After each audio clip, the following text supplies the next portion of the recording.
the whole aim of the book, as you might imagine, is to encourage obedience to this law at the center. And as we saw last time, the laws themselves are even sort of geared toward and even within that central space are framed at getting obedience.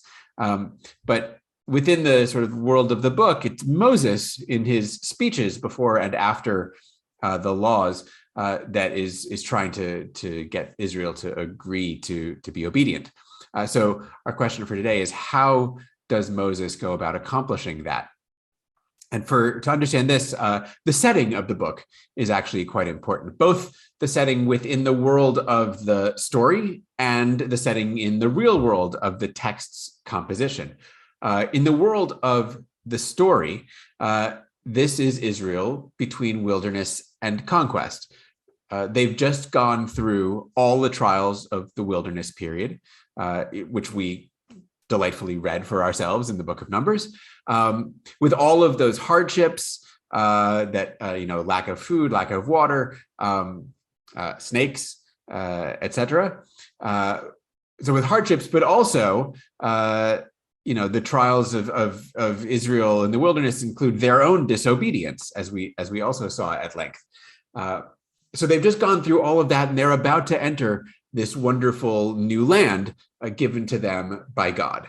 So what, in that situation, in the situation of you've just come through this terrible trial and you're about to enter this wonderful new place, what makes sense as a way to convince a people in that position to obey these laws?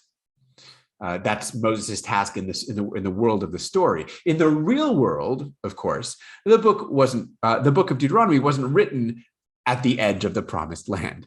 It was written firmly in Canaan, in Israel, centuries after the time it purports to describe. It's written in a time of imperial threat from the mighty Assyrians. The northern kingdom, in Samaria, has fallen to the Assyrians within the past century. And so there's all this stuff in the real world to be worried about. This new text that's just been composed, Deuteronomy, what it wants is the people to follow it, to obey it above all else. So how do we understand that within the situation of a new text that's saying, obey my laws? There's this threat looming on the horizon for us. How do Moses' speeches make adherence to Deuteronomy's laws not only a good thing, but a necessary thing?